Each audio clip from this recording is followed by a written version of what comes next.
Engineering. అదే first ఇయరా second year? Second year. Second year. అందుకే కదా ఫుల్ నీ దగ్గరికి వస్తుంటే అందరు అరుస్తున్నారు. అంటే అందరినీ కాలేజ్ కొత్తగా వచ్చినప్పుడు అలా అనిపించావు నువ్వు కూడా? ఏం లేదు. ఏం లేదా? ఏం లేదు. ఏం కానీ నిన్ను చూస్తుంటే అలా అనిపిస్తున్నాను. ఫస్ట్ బ్యాచ్ మందే కాబట్టి మనమే కింగ్ కాలేజ్. అంతేగా మరి. కదా అంతేగా మరి. చెప్పినట్టు వినాలి, సమస్య లేదు. సమస్య లేదు. అన్న అలాంటి డైలాగులు ఎప్పుడైనా యూజ్ చేస్తావా? అట్లా అంతగానే ఏం లేదు. జూనియర్స్ దగ్గర? జూనియర్స్ దగ్గర ఇప్పటిదాకా అట్లాంటివి ఏం లేదు. ఇప్పుడు వద్దులే అనొద్దులే, ఎందుకంటే పాపం వాళ్ళు కూడా నీ తర్వాత ఫ్రెండ్సే కదా నీకు.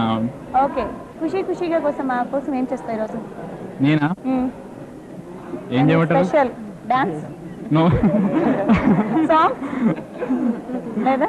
సరే వెంకటరెడ్డి, నీకు ఒక మంచి ఛాన్స్ వచ్చి ఒక రోజుగా ఒక అమ్మాయిగా మారిపోతే నువ్వేం చేస్తావు? నేనా? ఏం చేస్తాం? నేను అమ్మాయిగా మారిపోతా. నేను అమ్మాయిగా మారిపోతానా? ఏం చేస్తాం? సైడ్ కొడతాం అంతేగా. అమ్మాయిలు కూడా సైడ్ కొట్టారా? ఎందుకు కొట్టరు? ఫర్ ఎగ్జాంపుల్ మీరు కొట్టలేరా? నేనా? సైడ్ కొట్టడం అంటే ఎలా ఉంటుంది? For example for your dressing man example. మంచి గుడ్ డ్రెస్ వేసుకొని వస్తే సైడ్ కొట్టినట్టేనా? మరి అంతే. అంటే కొన్ని సింబల్స్ ఉంటాయేమో కదా సైడ్ కొట్టడం అంటే కనుక. సింబల్సా? First start from dressing man. అబ్బాయిలకి ఏం సింబల్స్ ఉంటాయి సైడ్ కొట్టడం అంటే? అది మీరు చెప్పాలి. కాదు, మనలో మనం చెప్పండి. మనలో మనం మాట అసలు మీరు లేడీస్ కాబట్టి మీరు చెప్పాలి. అబ్బాయిలు ఏం సైడ్ కొడుతున్నారు? మీరు అమ్మాయి అయిపోతే ఏం చేస్తారు? మేము అమ్మాయి అయితే ఏం లేదు, సైడ్.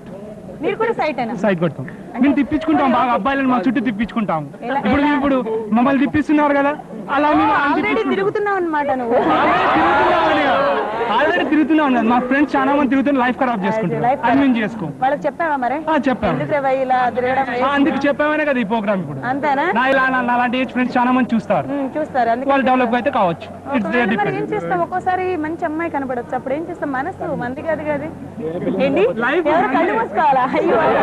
లైఫ్ మందే కదా. అది లవ్ అయితే ఫ్రమ్ హార్ట్ నుంచి ఆలోచించాలి, ఫ్రెండ్షిప్ అయితే బ్రెయిన్ నుంచి ఆలోచించాలి. బయట కానీ కొంచెం టీనేజ్లు ఏంటంటే జనరల్ గా ఆకర్షణ అనేది ఎక్కువ ఉంటుంది కదా. టీనేజ్ ఉన్న ప్రాబ్లం అదే కదా. మరి ఆ టాబ్లెట్ మంది, ఆ మందికి ఔషధం ఏమి వేద్దామంటారు? ఇంకా మనం ఇప్పుడు ఏం చేయలేదు దానికి. అది ఏజ్ వచ్చాక మనం చెప్పగలుగుతాం మన జూనియర్స్ కి. ఓకే.